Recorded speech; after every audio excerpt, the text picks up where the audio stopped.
जैसे कि last episode में हमने देखा कि नियली ने एक दावत ऑर्गेनाइज की है और उस दावत के अंदर उसने शहर की सभी बड़ी और छोटी फैमिलीज को बुलाया है। इस दावत के अंदर आज बहुत बड़ा युद्ध होने वाला है और नियली ने सभी दोस्तों को इसके बारे में इन्फॉर्म कर दिया है। उसे दुआन जियान की मदद से सीक्रेट फैमिली को हरा दिया और शियाओ जिंगर के पिता नियली को आभार प्रकट करते हैं। अब नियली फिर मास्टर येजू के पास जाने लगता है और उनको ग्रीट करता है। मास्टर येजू नियली से कहते हैं कि तुम दुआन जियान के बैठने के लिए भी एक सीट अरेंज कर सकते हो। नियली दुआन जियान की तरफ देखता है और दुआन जियान सर हिलाकर मना कर देता है, यानी उसे सीट पर नहीं बैठना था। नियली मास्टर येजू से कहता है कि दुआन जियान को खड़े होने में कोई दिक्कत नहीं है, वो बैठना नहीं चाहता है। मास्टर येशाओ ये सब देखकर हैरान थे और वो मास्टर येजू से पूछते हैं कि आखिर दुआन जियान नियली की हर बात क्यों मानता है और वो क्यों नियली को अपना मास्टर समझता है। मास्टर येजू मास्टर येशाओ को बताते हैं कि नियली दुआन जियान को ब्लैक प्रिजन वर्ल्ड से छुड़ा कर लाया था। अब ब्लैक प्रिजन वर्ल्ड में एग्जैक्टली क्या हुआ था वो मास्टर येजू को भी नहीं पता है। अब आसपास के लोग नियली और येजू के बारे में बातें बनाने लगते हैं और कहते हैं कि नियली और येजून आपस में काफी ज्यादा क्लोज हैं। पहले हम सोचते थे कि नियली हालांकि टैलेंटेड है, लेकिन इसका मतलब ये तो नहीं कि शादी सिटी लॉर्ड की बेटी से करा दो।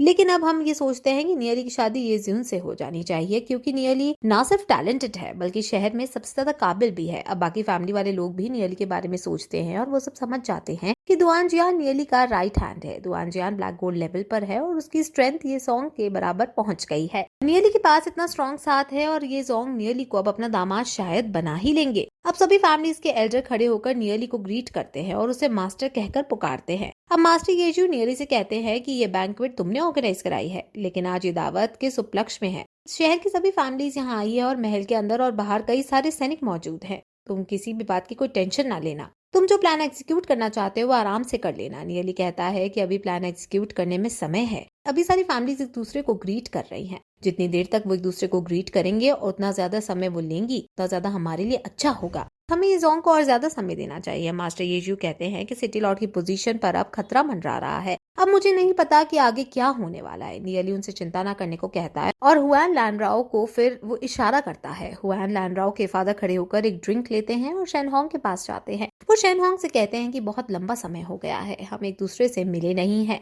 आज दावत के बहाने से चलो हम मिल तो लिए, अब साथ में ड्रिंक करेंगे। शेनहोंग पीता है, सोचने लगता है कि जब से मैं इस दावत में आया हूँ तब से मुझे कुछ अजीब प्रतीत हो रहा है। जो चीज मुझे सबसे ज्यादा तंग कर रही है वो चीज ये है कि जोंग आखिर मरा है या नहीं। अगर ये जोंग मर गया है तो इस दावत का मेन पर्पस नए सिटी लॉर्ड को चुनने का है। अगर ये जोंग नहीं मरा है तो इस दावत का पर्पस हमें सीक्रेट फैमिली पर अटैक करने का है। हमारी फैमिली के सारे एल्डर्स और सभी मास्टर्स यहाँ मौजूद हैं और हमसे मुकाबला करने के लिए इन्हें ताकतवर योद्धाओं की जरूरत होगी और सबसे ताकतवर योद्धा ये जोंग ही है। कहीं यहाँ ये जोंग तो नहीं आने वाला है। जब तक ये जोंग यहाँ नहीं आ जाएगा तब तक ये हम पर हमला नहीं करेंगे। या फिर कहीं ऐसा तो नहीं है कि ये जोंग मर गया है और ये लोग मन से दावत रख रहे हो और किसी को कोई शक ना हो इसलिए दावत रखकर खुशी जाहिर कर रहे हो और ऐसा प्रिटेंड कर रहे हो कि ये जोंग मरा ही नहीं। और फिर वो ये सोचने लगता है और फिर हम एक आदमी को देखते हैं जो महल के अंदर घुसने की कोशिश करता है, लेकिन सैनिक उसे वहीं रोक लेते हैं। इस आदमी ने अपने आप को कपड़े से ढक रखा था और सैनिक उससे ये कहकर रोक लेते हैं कि भिखारी अंदर नहीं जा सकते हैं। वो आदमी कहता है कि मैं भिखारी नहीं हूँ, मैं यहाँ किसी को ढूंढ रहा हूँ और मुझे अंदर जाना ही होगा। सैनिक फिर जब उसे अंदर जाने देते हैं तो वो कहता है कि मैं अपनी फैमिली के पैट्रियार्क को ढूंढ रहा हूँ। सैनिक उसके पैट्रियार्क का नाम पूछते हैं जिस पर वो अपने आप को हुआन फैमिली का बताता है।